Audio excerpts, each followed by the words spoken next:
Well, we have live from Hyderabad, where Telangana Chief Minister Revanth Reddy is addressing media. Let's have a look on it.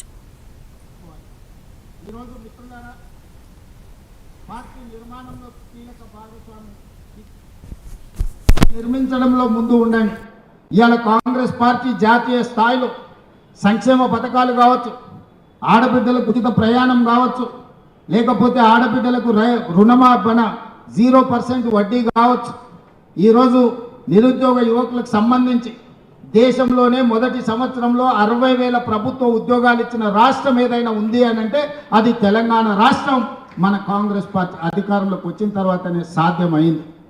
10 సంవత్సరాలు వాళ్ళు ఉద్యోగాలు ఇవ్వలే. ఆనాడు నోటిఫికేషన్లు ఇస్తే పరీక్షలు లేవు, పరీక్షలు పెట్టే ప్రశ్నపత్రాలు జిరాక్స్ సెంటర్లలో పల్లి బఠానీలు అమ్ముకునే పరిస్థితి. పబ్లిక్ సర్వీస్ కమిషన్ అంటే అదొక దళారుల అడ్డగా మార్చింది. కానీ మనం వచ్చిన తర్వాత వీటన్నిటిని ప్రక్షాళన చేసి 60,000 ప్రభుత్వ ఉద్యోగాలు ఇవ్వడం జరిగింది. అదేవిధంగా విద్యకు సంబంధించి టీచర్ల బదిలీలు 10 ఏళ్ళు చేయలే, 16 సంవత్సరాలు ప్రమోషన్లు ఇవ్వలే.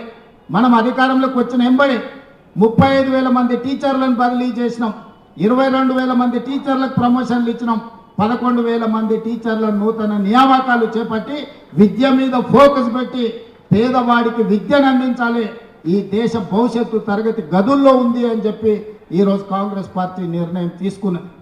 సంక్షేమానికి సంబంధించి కూడా కాస్మెటిక్ ఛార్జెస్ మనం వచ్చిన తర్వాత 200% పెంచిన విద్యార్థులకు, డైట్ ఛార్జెస్ 40% పెంచినాం.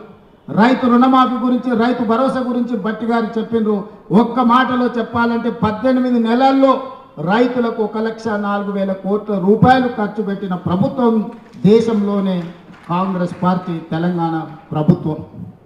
ఇట్లా విద్యకు సంబంధించి ఇంటిగ్రేటెడ్ రెసిడెన్షియల్ స్కూల్స్ కావచ్చు, ఇంటిగ్రేటెడ్ స్కిల్స్ యూనివర్సిటీ కావచ్చు, ఇంటిగ్రేటెడ్ స్పోర్ట్స్ యూనివర్సిటీ కావచ్చు, ఇట్లా ప్రతి విషయంలో ఈరోజు కాంగ్రెస్ పార్టీ ఆదర్శంగా నిలబడి ముందుకు వెళ్తుంది. కులగణనకు సంబంధించి 100 సంవత్సరాల కళ ఎవరు కూడా ధైర్యం చేయలేదు. ఈనాడు socio economic education, employment, caste and political సర్వేను దేశంలోనే గొప్పగా నిర్వహించి లెక్కలు తేల్చి ఈరోజు మోడీ ప్రభుత్వానికి సవాలు విసిరినాం. ఇవాళ రాహుల్ గాంధీ గారు పార్లమెంట్లో తెలంగాణ మోడల్లో కులగణన చెయ్యాలని పోరాటం మొదలుపెట్టి మనం జంతర్ మంతర్లో ధర్నా చేస్తే కేంద్ర ప్రభుత్వం మెడలు వంచి ఈరోజు కేంద్ర ప్రభుత్వం ఇవాళ జనగణనలో కులగణన చేస్తామని చెప్పి కేంద్ర ప్రభుత్వం ముందుకు రావాల్సిన పరిస్థితి ఈరోజు మనం కల్పించినాం.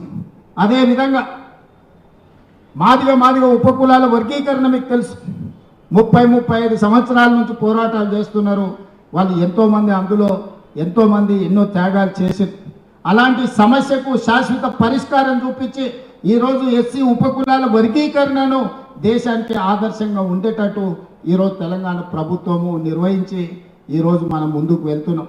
అందుకే మిత్రులారా, విద్యార్థులు కావచ్చు, నిరుద్యోగ యువకులు కావచ్చు, రైతులు కావచ్చు, అదేవిధంగా మహిళలు కావచ్చు, ఈరోజు రాష్ట్రంలో పెట్టుబడులు కావచ్చు, రాష్ట్రాన్ని అభివృద్ధి పదం వైపు నడిపించే తెలంగాణ రైజింగ్ 2047 విజన్ డాక్యుమెంట్ కావచ్చు, ఈరోజు దేశానికే తెలంగాణ రాష్ట్రాన్ని ఆదర్శంగా నిలబెట్టాలని అహర్నిశలు మేము ప్రయత్నం చేస్తున్నాం.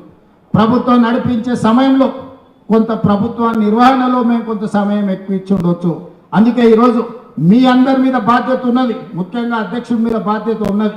పార్టీ నిర్వహణలో మీరందరూ క్రియాశీలక పాత్ర పోషించాలి. ఇవాళ గ్రామ స్థాయి నుంచి రాష్ట్ర స్థాయి వరకు పార్టీని నిర్మించాలి.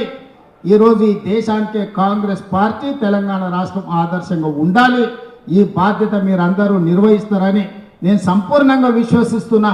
ఇక్కడ ఉన్న వాళ్ళందరికీ నా సూచన ఒక్కటే, ఇవాళ చాలామంది జిల్లా పార్టీ ప్రెసిడెంట్లు, రాష్ట్ర స్థాయిలో బాధ్యత వహించిన వాళ్ళు ఎమ్మెల్సీలు, మంత్రులు, ఎంపీలు అయింది.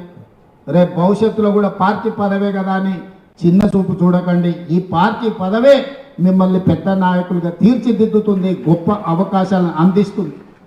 పార్టీ పదవిని చిన్న చూపు చూసిన, పార్టీ ఇచ్చిన పదవిని నిర్లక్ష్యంతో నిర్వహించిన అది తీరని నష్టం మనకే తెచ్చిపెడుతుంది. మనం చేసే కష్టం మనం ఎదగడానికి ఉపయోగపడుతుంది. మనం చేసే పని 10 మందికి ప్రయోజనం చేకూరుతుంది.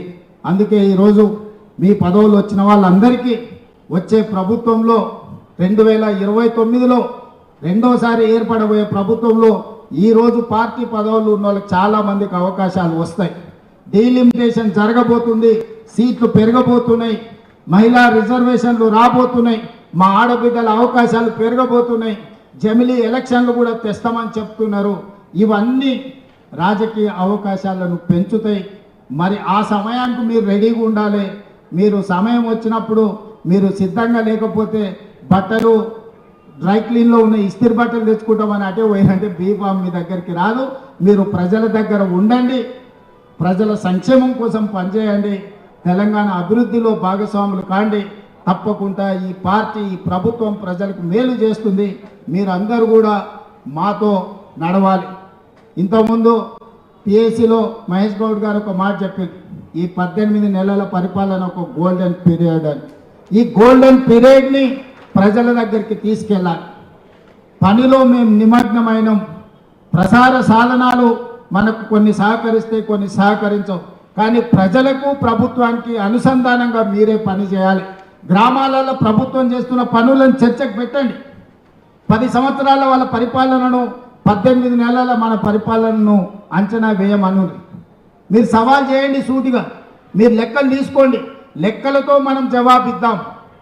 ఏ విషయంలో అయినా సరే, విద్య కానీ, వైద్యం కానీ, రైతు రుణమాఫీ కానీ, రైతు భరోసా కానీ, లేకపోతే ఆర్టీసీలో ఉచిత ప్రయాణం కానీ, మహిళలకు 0% వడ్డీ కానీ, ఏ విషయమైనా సరే 10 సంవత్సరాలలో వాళ్ళు ఏం చేసిండ్రు, 18 నెలల్లో మనమేం చేసినామో లెక్కలు చెప్పి ప్రజల్ని ఒప్పించి రాబోయే రోజుల్లో పార్టీ నిర్మాణంని ముందుకు తీసుకువెళ్దామని తెలియజేస్తూ మీ అందరి దగ్గర సెలవు తీసుకుంటున్నా.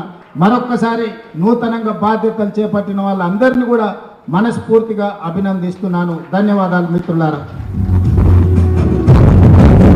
మీటింగ్ ఉంటుంది, కూర్చోండి. మీటింగ్ ఉంటుంది. ముఖ్యమంత్రి గారు, డిప్యూటీ ముఖ్యమంత్రి గారు, మంత్రులు ఆ కార్యక్రమాన్ని గడిపోతారు. మీరందరితో మీనాక్షి గారు మేము మాట్లాడతాం. ముఖ్యమంత్రి గారికి, ఉప ముఖ్యమంత్రి గారికి ధన్యవాదములు. Thank you very much.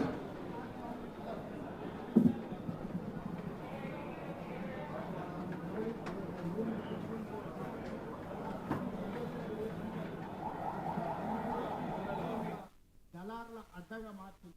కానీ మనం వచ్చిన తర్వాత వీటన్నిటిని ప్రక్షాళన చేసి 60,000 ప్రభుత్వ ఉద్యోగాలు ఇవ్వడం జరిగింది. అదేవిధంగా విద్యకు సంబంధించి